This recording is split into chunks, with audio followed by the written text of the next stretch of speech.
Good evening. It's great to see you all here.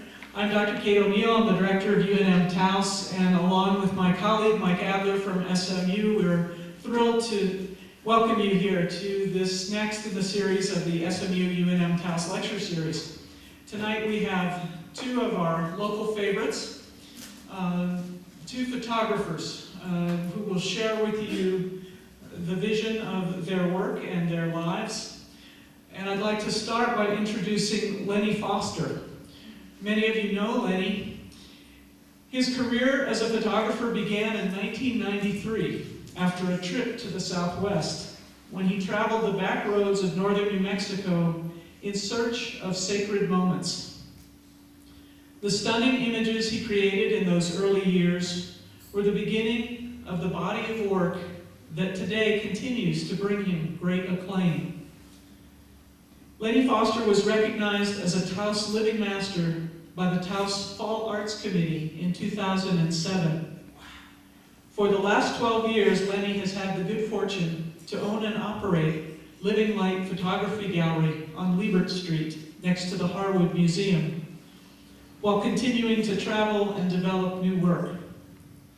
He is currently putting together 3 books and planning his first exhibition in his hometown, Washington, D.C.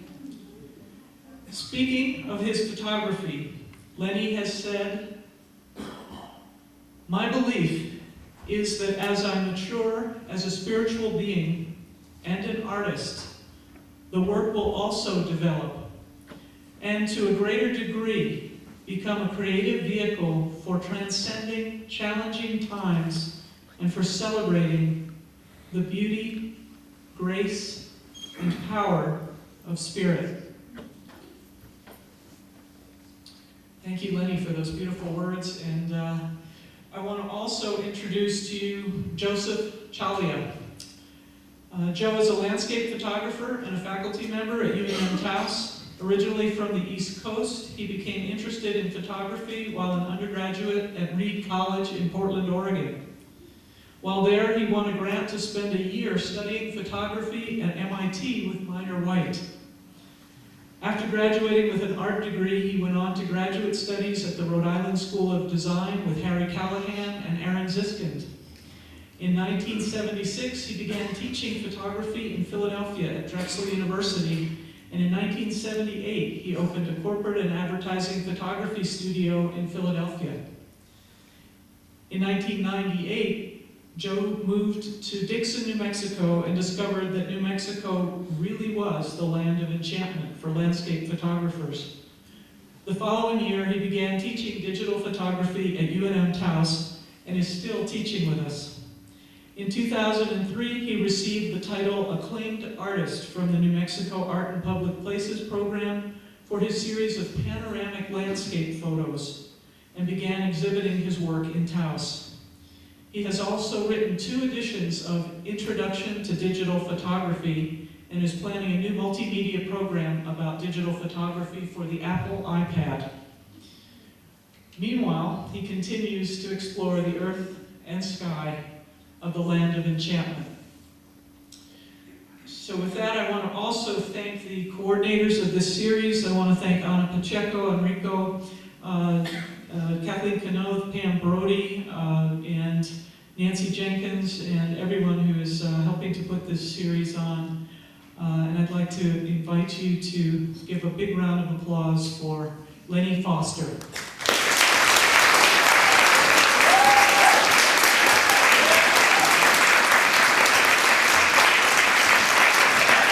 Thank you. Thanks for coming out. Must be a CSI rerun night. But I really appreciate going out of your way and taking the time to come here tonight.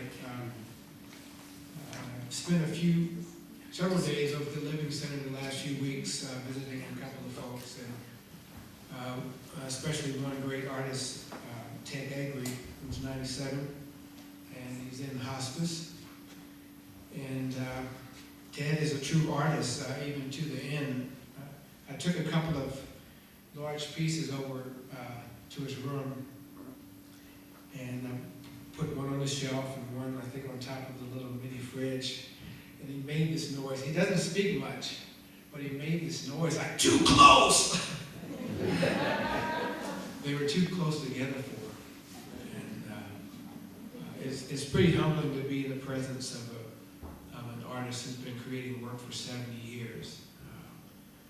And I truly feel blessed and humbled to be in Taos, New Mexico, and to be friends with people like Joe Ciaglia and Alicia Frank, and Randy LeGros, and Bill Rain, John Suazo, David LaFell, Sherry McGraw, all these people, Steve Fox as well, and wonderful writers such as Dora McQuaid. These people inspire me, and you're with me when I go out to photograph and to walk and to look at the sky and feel the breeze, and so I thank you all. I'd also like to thank the UNM and SMU staff, and especially Anna and Enrico for holding my hand through this process. I appreciate that. And thanks also to the TCA staff. First off, I'd like to show a small clip of images, and then I'll speak a bit about my journey here in New Mexico. I think this clip should take, what, about 2 hours, Joe? Okay. I'll show you a few images and then we'll talk.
That was the first time I've seen him supersized. I really like that. I began taking pictures in 1991, shortly after I celebrated 5 years of sobriety. I felt it was time to start a new, healthy, creative outlet. So I picked up a used camera at a pawn shop a few doors down from the dealership and began taking photos. And from the first roll, I was hooked.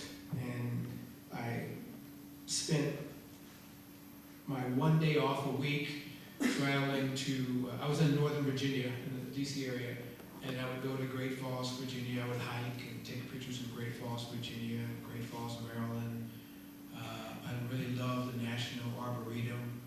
I don't know if you've ever been there, Washington, D.C., but it is, for me at that time, it was paradise. It was really a quiet, peaceful oasis. Also would take day trips to the eastern shore of Maryland, near Ocean City, Bethany Beach, St. Michael's, and I would shoot pictures.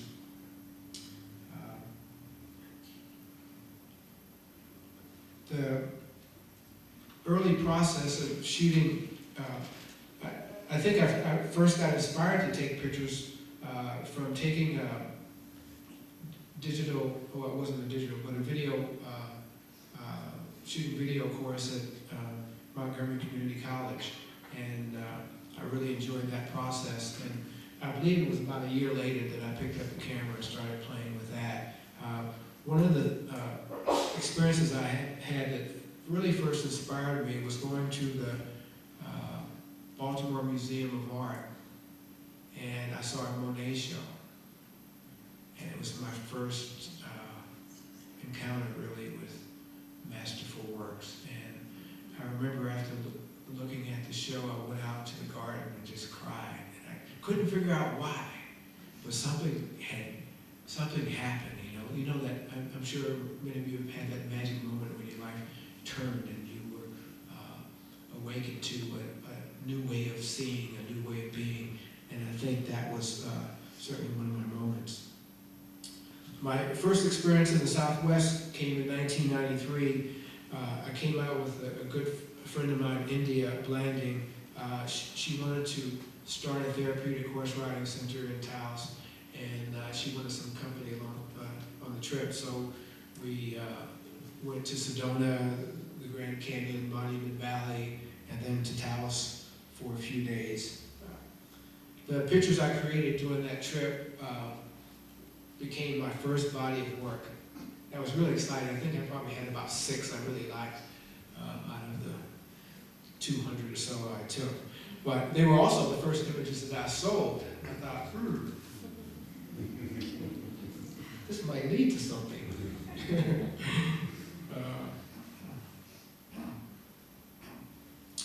What inspired me during that trip was the wide expanse of sky, and the clouds, and the varied landscape. I mean, from Sedona to Grand Canyon, Monument Valley to Taos, you could see some stuff.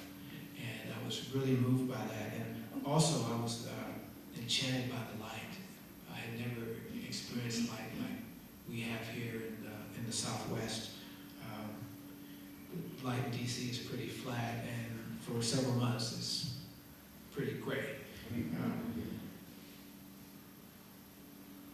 A month after that trip, I was a sales manager at a Honda dealership. I still had the jacket, right?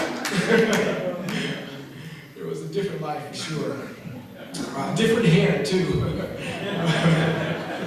But a month after the trip, I'm sitting in my office flipping through an Arizona Highways magazine, and I purchased the magazine during our trip out here, and I was flipping through the magazine, and I got real emotional, and tears started running down my face, and I had this flashback, this memory of childhood. I think I was about 10, and my mother worked for the Department of Defense, and she had this wonderful boss, and Jack Seed was his name, and he used to send stacks of Arizona Highways home. And I would take the pictures and I covered my entire bedroom in pictures of the Southwest. And I forget all of this for years until that moment in my office and I'm flipping through the magazine and I go, oh, shucks. I have got to move. And I had bought a Honda Prelude in April, came to Taos in June, traded the Prelude for a truck in September. And October 30th, I'm driving across country. And everyone that I know, family, and they're looking at me like, you know, I'm going to relapse or something. They said, what are you doing? You going where to do what? I had some of my belongings in the U-Haul truck, a few $100, and one Nikon camera with one lens. And I just knew that I had to be here. My friend India came and she, a couple months earlier, and she had started on her dream, and her and her boyfriend were remodeling a house up in Lama, and I came to, initially to work there and try to find my way. But I knew I had to be here, and I just so loved, I was so passionate about shooting pictures. It was all I cared about, that I wanted to come out here and somehow try to figure out how to do that. I'm still working on that. The few years after I got here, I traveled quite a bit in northern New Mexico, documenting the land and architecture and the people. And as you've seen, there are 4 bodies of work that have held my attention the last few years. The Praying Hand series started in 1995 in Senegal, West Africa.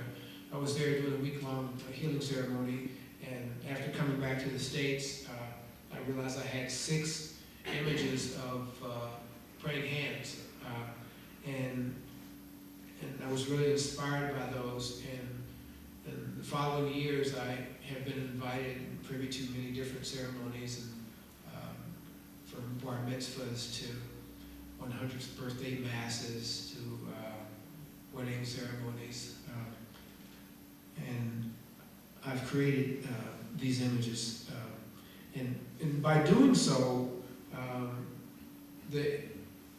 being in this process and focusing on the praying hands from different cultures, I've met people from various cultures and a wide array of spiritual beliefs, and the focus on the hands came, I think, because for me, in doing so, it's more about spirit than doing a traditional portrait of someone's face, and that becomes more about personality.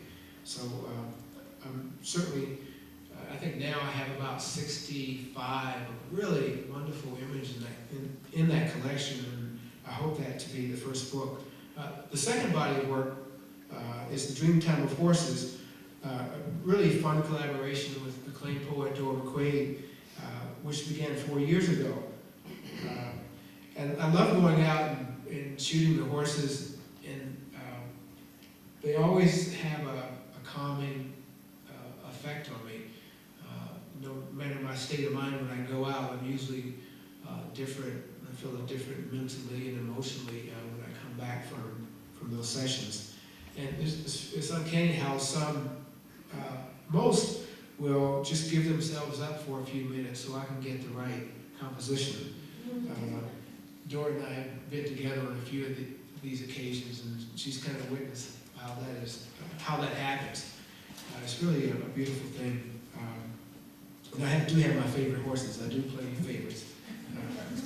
The third body of work, the Way of the Heart Sunflower series, began 6 years ago after a divorce and a temporary bout of Bell's palsy. For the period of, 3 months, I really couldn't shoot. So for some strange reason, I decided to plant sunflowers in front of the gallery, and I began to tend to them and shoot. And the following year, I realized when I started to plant again that I had what could be a really nice body of work. And I call it the Way of the Heart series because I saw them as stages of moments in relationship. love, affection, embrace, tenderness. And I think now I'm approaching maybe 30 images in that series. And the series is evidence enough for me that you don't have to travel far to be inspired, and you don't have to go far either to create wonderful work. One of the sweet, great lessons that I've gotten from shooting the sunflowers, I'm always fascinated by what grabs me. And often I don't know why something has a hold of me. And I figure, I've learned some time ago, just take the pictures now and I'll figure it out later. And eventually I do. And this sunflower series is just a wonderful series for me. Maybe some of you have seen me out in my pajamas with a cup of coffee, 7 o'clock in the morning, on the step ladder, taking pictures, my morning meditation. But a couple of years ago, I had to get up at 5 o'clock to shoot a couple who was getting married in a hot air balloon. That didn't sound right, did it? I was going to photograph a couple getting married in a hot air balloon. So I had to be up mighty early, and standing outside of the gallery, drinking my coffee, standing next to the little sunflower bed, and I looked to the right, and this is before daylight, before daybreak, and all of the sunflower heads, they weren't fully formed, but they were all facing the east, even in the darkness. And I was really moved by that, and what I got from that, and the lesson for me in my life is, even in that darkness, I know where the source of light is. And so this is the way I try to live my life, is to always turn toward that source, and everything will be all right. And the sunflowers have been a great teacher for me in that regard. The next series is, which I have a few images in that clip, the New Mexico landscapes and architecture has really fed me also creatively. I love being on the land, or in front of the mountain, down by the river, or standing on the rim of the gorge, taking pictures, whether it's late in the day or early morning. Nothing for me has been more rewarding than connecting to the land and the culture and the spirit of Taos and northern New Mexico. I often go out alone to shoot. I typically don't have a plan or schedule to do so. I move on inspiration, and I go out by myself often to do that. But I take you with me when I go, because I want you to see what I see. I want you to feel what I feel. So I'm not thinking about just selling pictures. I'm thinking about, and I want you to be moved like I've been moved. And I want you to feel the beauty and grace and blessing of this place like I do.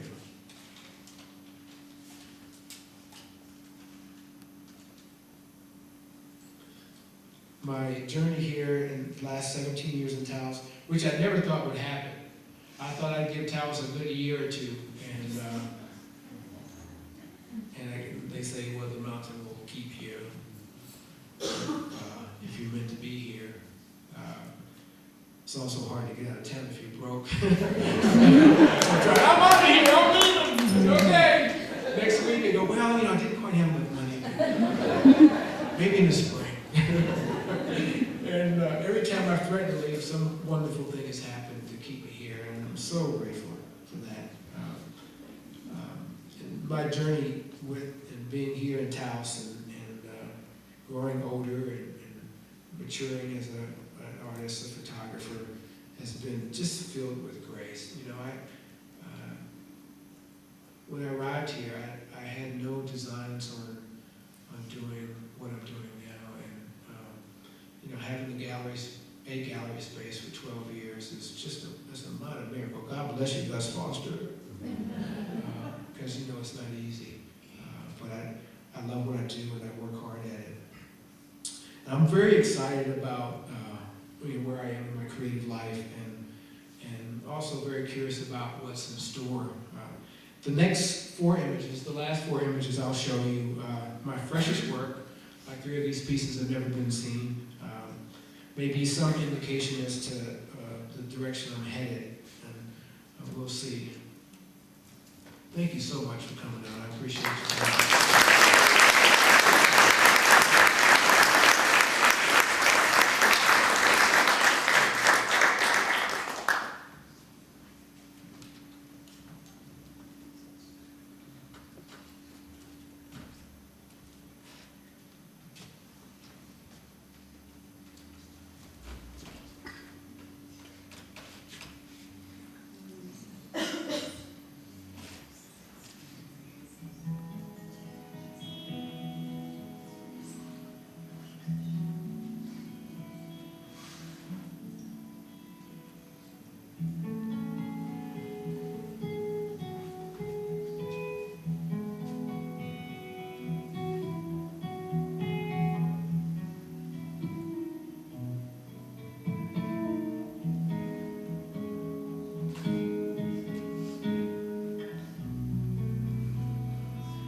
Thank you for coming. I'm Ciaglia. I'd like to speak tonight on the way that the New Mexico landscape, New Mexico sky, has changed the way that I see, changed the way that I photograph. I started out in photography as an undergraduate in college. Part of my motivation in going to a college on the West Coast was to see the ocean. I had grown up in Connecticut on the shore near New Haven, and as I grew up, I spent a lot of time on the shore, the rocky shore of my town, in a small regional park, and it made an indelible impression on me. So choosing to go to a school on the West Coast in Portland, Oregon, was sort of a strategy for putting myself in a place that I felt more comfortable in. So, as I began to do photography there, I became more and more enamored with the landscape, and one of the things that I did was to purchase a camera so large that I couldn't carry it. This was the required equipment for American landscape photography in the 1960s. Everyone knew that to be serious about landscape, you had to have a camera as big as Ansel Adams. So, I fulfilled my requirement. As an undergraduate, I would do things like hitchhike to the Oregon coast, photograph for a weekend, go back to Portland. And my pictures at the time were very, very appalling to me. But as I became very, very dissatisfied with them, although I thought that they were great in one respect, something was quite missing about them. This was something I did in 1969 of a rock face on a beach in Oregon. And I would go to these Oregon coast places and photograph and photograph and photograph, come back to Portland, and develop the work.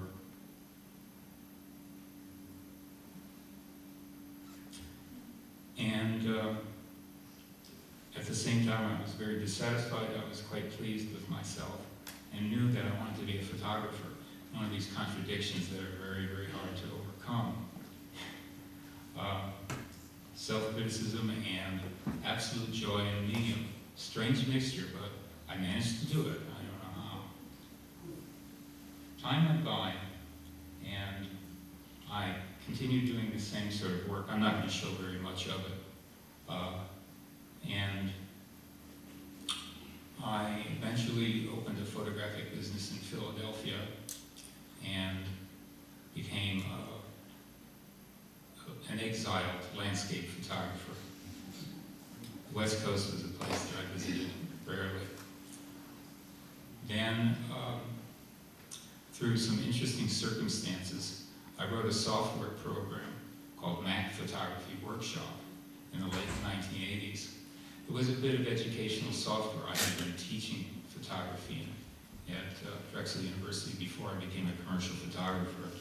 And I saw an opportunity to become rich and famous as the author of the first interactive multimedia textbook on how to do photography.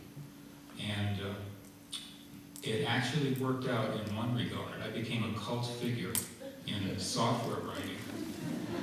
The fortune part, one evening I sat down and calculated how much money I had made. And I realized that I was getting close to minimum wage. I put that lesson firmly in my mind. Fortunately, the cult aspect of it got me many corporate software writing jobs, as they writing training software for employees. And as time went by, I managed to finagle a major contract on the West Coast and got to San Francisco with just a few blocks from the water and thought I was back in heaven. Well, I continued to write software, and then I moved to New Mexico. My move to New Mexico was occasioned by love, actually.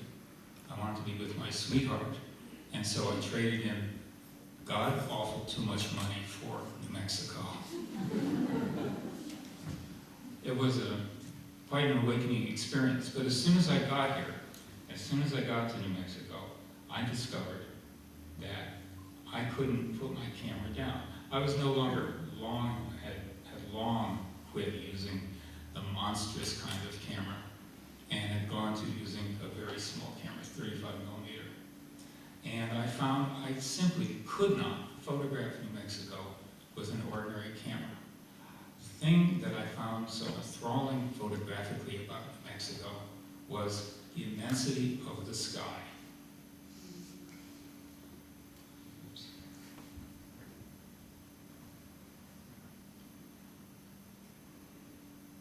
And the immensity of the sky prompted me to try to stitch photographs together so that they would be, well, so that I could get more sky. Just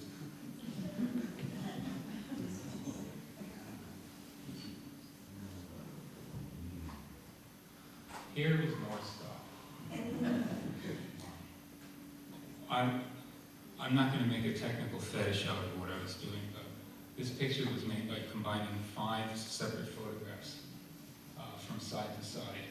And to my utter surprise, I found that a picture could be faked so perfectly that I could actually sell it to people. My fakes were honest. I mean, the only thing I faked was hiding the joints between the separate pictures. That was fun, and it got very, very interesting. And